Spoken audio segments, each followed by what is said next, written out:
Hello, I am Gene Harmon, and you're listening to the Inheriting Heritage podcast.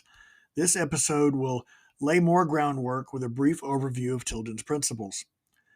The seeds of our modern interpretation were planted by Freeman Tilden in 1957 with the publication of his book, Interpreting Our Heritage. His six principles are the foundation for interpretation, regardless of the mission of an individual site. They're also the groundwork for the mission of the National Association for Interpretation and are guiding principles for interpretation within the National Park Service, U.S. Forest Service, the Bureau of Land Management, and the U.S. Fish and Wildlife Services, as well as state park systems and museums across the country and around the world, who use certification and development programs based on his foundation.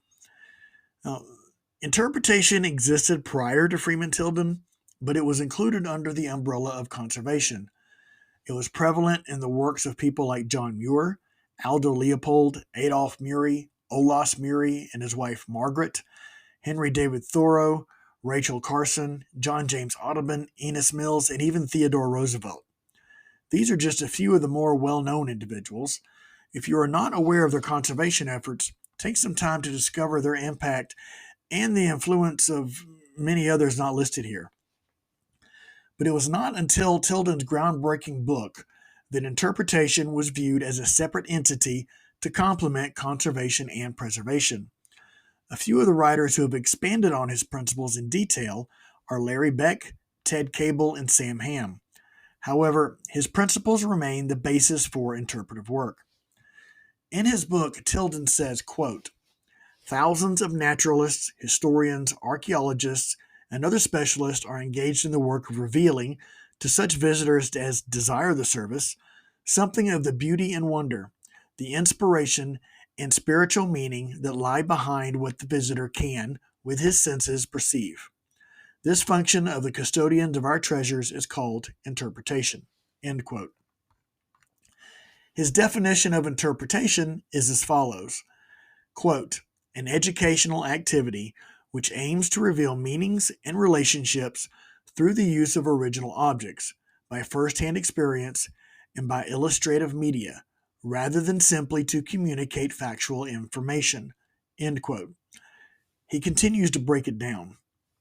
Quote, "Interpretation is the revelation of a larger truth that lies behind any statement of fact." End quote.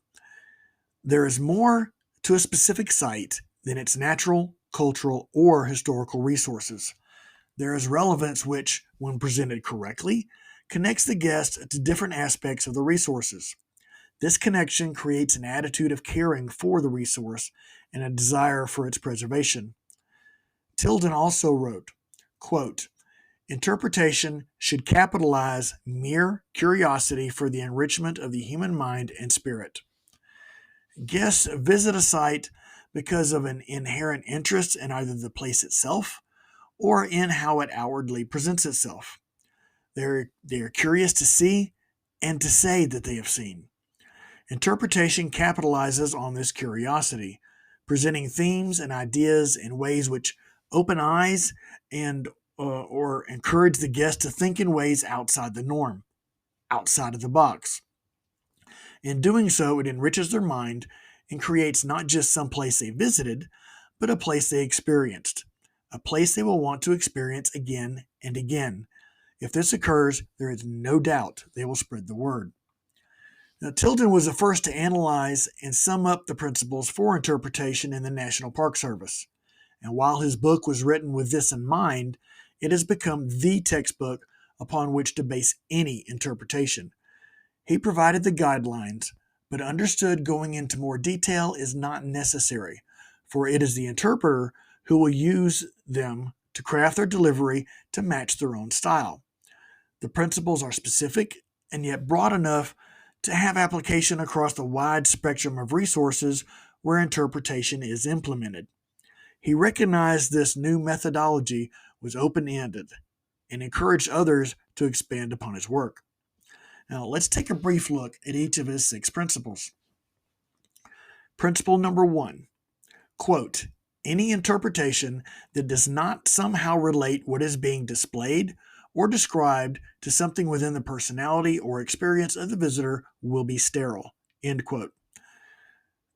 The conversation is going on, or I should say, the one person is rambling on all over the place. The original subject has been lost, and as you listen, what comes to mind is, what does that have to do with it?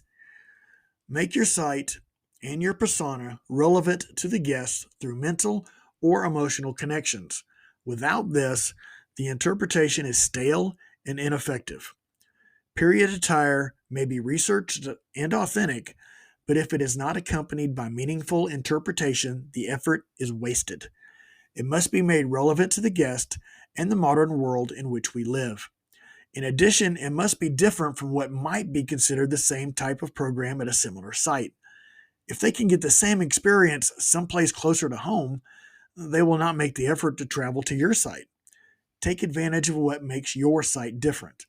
Elaborate on the reasons your site was established. Principle number 2.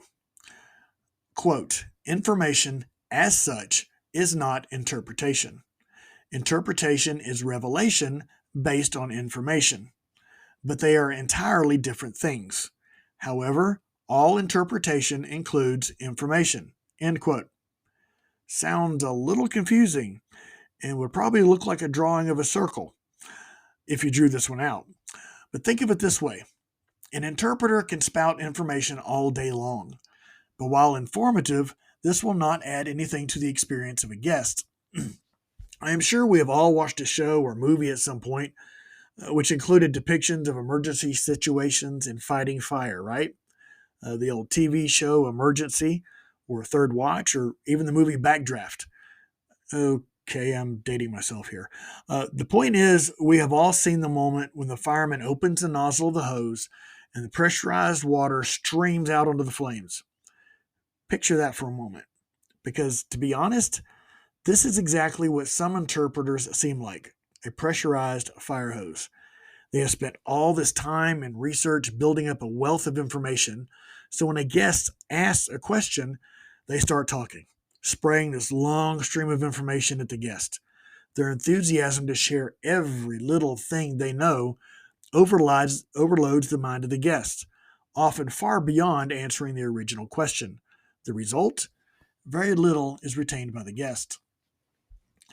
Principle number 3. Quote, interpretation is an art, which combines many arts, whether the materials presented are scientific, historical, or architectural. Any art is to some degree teachable. Now, interpretation is definitely an art. As with any artistic pursuit, some will have greater aptitude than others, but interpretation is teachable regardless of the subject matter. It requires attention to detail and practice. Anything you have ever done in life required practice and concentration to improve upon. Nothing is ever accomplished flawlessly for the first time. We all wish we could, but it just does not work that way. This is one of the things young children need to come to grips with when they start doing something they enjoy. It usually does not work out initially, and they get frustrated, saying, I can't do it. My youngest is a good example of this. She gets frustrated when she cannot do things that she wants to do perfectly the first try. It is a learning process, which teaches them practice, does move things closer toward perfection. The same applies to interpretation. Principle number 4. Quote, the chief aim of interpretation is not instruction, but provocation. End quote. This is my absolute favorite of his principles. While the sharing of facts is important, it must be done in a context which causes the guest to make a connection. The interpreter should not, and in reality cannot, tell the guest what they should think. The goal is to make the light bulb come on as a result of their own thought process. In today's modern world, the word provocation is something we do not want to get into. It seems too common these days to provoke someone else into an argument. Protagonists and antagonists in film and literature provoke each other to bring the story to its finale. Provoking someone is not considered to be a good thing. But as with other nomenclature, Words take on different meanings per the subject, situation, or setting. In Tilden's case, it means a provocation of thought. Get their mind going. Provoke them to think. Principle number 5. Quote, interpretation should aim to present a whole rather than a part and must address itself to the whole person rather than any phase. End quote. This principle is the one which seems less clear than the others. However, it is rather straight to the point. The interpreter must strive to not jump around haphazardly with stories and/or facts. Tell the whole story as it is known. In the process of interpreting a person, historic site, or other natural, cultural sites or issues, present a complete picture of whatever aspect the guest is interested in discussing. Note I said complete picture. Not every guest will want to talk about your prepared theme, and this is especially true with roving interpretation. However, ensure the guest does not completely hijack your interpretation. Instead, challenge them to a think. Back to Principle 4. This complete picture is paramount to an understanding and appreciation of the site. Principle number 6.